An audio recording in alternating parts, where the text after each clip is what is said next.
प्रिय साधकों, आपको मेरा प्रेम वंदन। आज मैं कुछ चंद अपने तजुर्बे फिर से आपके साथ शेयर करना चाहती हूँ, क्योंकि बहुत टाइम हो गया है मैंने अपने बारे में कुछ भी नहीं बताया।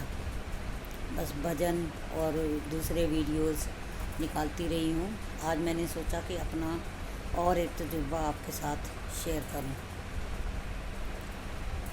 कल मुझसे किसी ने पूछा कि क्या आपकी कुंडलिनी जागृत हुई और आपको क्या क्या अनुभव हुए।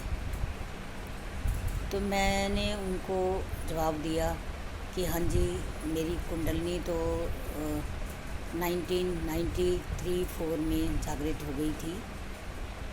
और तजुर्बे तो बहुत होते रहे, बहुत कुछ एक्सपीरियंसेस हुए जिनको मैं बता भी नहीं सकती, क्योंकि उस वक्त मैं जॉब भी करती थी तो मेरे पास टाइम नहीं होता था ये सब लिखने का। बट अब ज़रूरत लगती है कि मुझे उस वक्त कुछ थोड़ा थोड़ा ये संग्रह करना चाहिए था लिख कर। और अब कुछ भूल भी गए हैं और कुछ याद भी आते हैं। तो मैंने उनको बताया कि मेरे साथ कितने अनुभव हुए और क्या क्या मेरे साथ जो है वो चमत्कार हुए। तो फिर बस ऐसे ही टॉपिक चल रहा था तो मैंने कहा हाँ, बहुत कुछ होता है और ये कुंडलिनी कोई सिंपल विषय नहीं है। कुंडलिनी जब जागृत होती है तो आपको यूनिवर्स की कोई अमूल्य वस्तु आपको दे जाती है। जिसकी भी कुंडलिनी जागृत होती है उसको कुछ ना कुछ ऐसा दे जाती है जो उसके भाग्य में भी नहीं होता। तो ये सब मेरे साथ हुआ है। और फिर उन्होंने पूछा कि और आपकी साधना कैसी चल रही है। मैंने कहा साधना तो अच्छी चल रही है, क्योंकि हमारा जो एक नियम बना हुआ है, नित्य नियम है कि जो हमने करना है वो हम करते ही हैं। लाइक मंत्र जाप वगैरह करना, और मंत्र सिद्ध भी हुए हैं, कितने मंत्र मेरे सिद्ध हो रखे हैं। और जैसे इच्छा पूर्ति मंत्र है, कुछ भी आपकी इच्छा हो वो आप डेली करो एक माला, तो आपके 40 दिन के अंदर वो सिद्ध हो जाता है मंत्र। तो ये मैं बता रही थी। और कुंडलिनी जागृत होने के बाद क्या हुआ मेरे साथ, क्योंकि बात में बात चली तो उन्होंने पूछा कि आपकी कुंडलिनी तक उन्होंने पूछा। उसके बाद मेरा एकदम माइंड में स्ट्राइक हुआ कि भाई मेरे को तो मतलब एक आनंद की अवस्था होती है, वहाँ तक मैं जा चुकी हूँ। तो मैं ये कैसे भूल गई कि मैंने उनको कि अभी तक मेरे को आनंद की अवस्था नहीं आई। क्योंकि जब मैं मेडिटेशन करती थी तो तब मैं एक तुर्य अवस्था होती है, 2-2 घंटे आदमी ध्यान में बैठा रहता है, मगर उसको शून्य पे रहता है। और शून्य के अंदर अंदर जो हृदय चक्र से एक ऐसा मैं कह सकती हूँ फुहारा सा उठता है, और जो बिल्कुल ऊपर सहस्त्रार चक्र तक जाता है, मतलब सिर तक, यहाँ तक। तो और उसके बाद फिर वो जो ऐसी मीठी मीठी ठंडी ठंडी फुहार, वो सब ऐसे मतलब ऊपर की तरफ उठती है हृदय चक्र से, और वो ऊपर तक जाती है। और फिर ऐसे लगता है कि हमारे मुंह के ऊपर भी वो पड़ रही है। अंदर के चैनल को तो वो करती ही है सराबोर अपने आनंद से, और लेकिन बाहर से भी आदमी को महसूस होता है कि उसके जो स्किन पर जो है, फेस पर जो है, त्वचा पर जो है, वो उसकी फुहारें पड़ रही हैं। तो ये एक आनंद की अवस्था है, परम आनंद की अवस्था है, जो 3-3 घंटे आदमी बैठा रहे और उसको ये सब महसूस होता रहे कि आनंद क्या चीज़ है, आनंद किसे कहते हैं, समाधि किसे कहते हैं। समाधि का मतलब ये आनंद की एक अभ्यास है। आप 5 मिनट से शुरू करो और बढ़ाते जाओ, रोज़ 5 मिनट बढ़ाओ, 10 मिनट बढ़ाओ, 15 मिनट बढ़ाओ। तो ये आप जैसे जैसे आप अपना अभ्यास का समय बढ़ाते जाएंगे, वैसे वैसे ही ये जो है आपकी उपलब्धि जो है वो जल्दी आएगी। और धीरे धीरे फिर पहले आपको 1 घंटे बाद वो अनुभव होगा, अगले दिन आपको पौने घंटे में होगा, उससे अगले दिन आपको आधे घंटे में वो अनुभव हो जाएगा। उसके अगले दिन जो है आपको 15 मिनट में अनुभव हो जाएगा।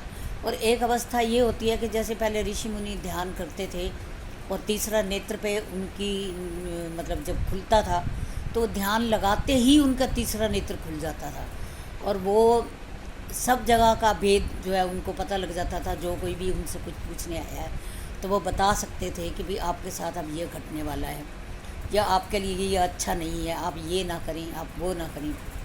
तो ये आनंद की अवस्था जो है ये यहाँ तक तो जो है ये मेन जो है ये आनंद की अवस्था ही है जिसको हमने प्राप्त करना होता है, और यही मानव जीवन का लक्ष्य होता है। जब आदमी आनंद की अवस्था में पहुंच जाता है तो उसको फिर संसारिक चीज़ों से मोह ख़त्म हो जाता है। संसारिक चीज़ें बिल्कुल अच्छी नहीं लगती। अपना मतलब एक आकर्षण होता है ना हमारा संसार की चीज़ों में, वो ख़त्म हो जाता है। मतलब आदमी ऐसा लगता है मैं पूरी तरह संतुष्ट हूँ, मैं अपने इस जीवन के अंदर जितना भी मैं पाया है वो बहुत है, ख़त्म भी नहीं होने वाला। हमारे जाने तक जितना हमारा इस दुनिया का सफ़र है उतने तक ये ख़त्म भी नहीं होने वाला।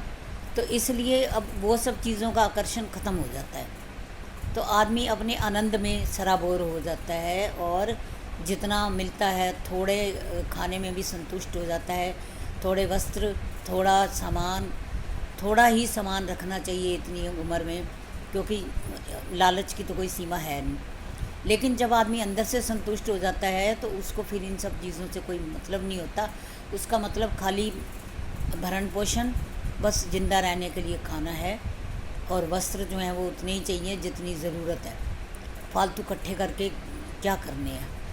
तो ये आनंद की अवस्था जो है ये बहुत ही आसान है। मैं आप सब लोगों से ये विनती करूँगी कि आप भी इस परम आनंद को पाएँ, उस परमात्मा के सच्चित आनंद को पाएँ और भगवान की तरफ जाएं। क्योंकि मैं भी पहले भक्ति मार्गी थी और मैंने भी बहुत साल मंदिरों में गुजारे हैं, जगह जगह कीर्तन करके गुजारे हैं, दुनिया को रिझाया, पर दुनिया तो कभी रिझती नहीं है। तो इसलिए फिर अपने आप को रिझाना शुरू किया कि मेरे अंदर जो बैठा है वो कैसे रिझेगा, मुझे दुनिया से क्या लेना है, दुनिया ने मुझे क्या दे देना है। ठीक है, आप अपने अंदर के परमात्मा को रिझाइए, अपने अंदर की सुध लीजिए। आपके अंदर में वो बैठा हुआ है, उसको आपने एक अच्छा मन मंदिर देना है।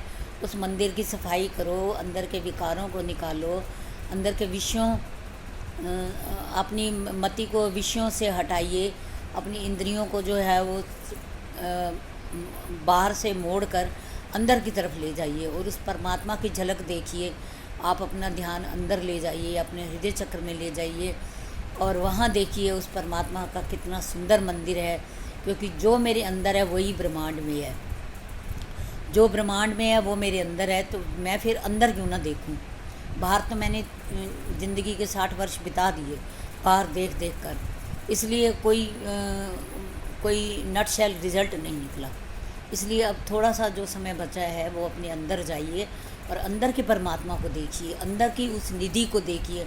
अंदर जो एक हीरा बैठा है, आपके अंदर एक हीरा पड़ा हुआ है, उसको आप तराशो, उसको देखो, उसको रिझाओ, उसकी खुशी के लिए जियो, उस परमात्मा के लिए जो है वो आप अपने जीवन को, बाकी जो बचा हुआ है उसको समर्पित करो। तो आप देखना आप कितने आनंद में चले जाते हैं, कितने उस प्रेम में खो जाते हैं। उस परमात्मा, वो परमात्मा आपके ऊपर ऐसा रंग लगाएगा कि आप भूल नहीं पाएंगे उस परमात्मा की झलक को, जो आपको अंदर एक बार देख लोगे। जय श्री राम।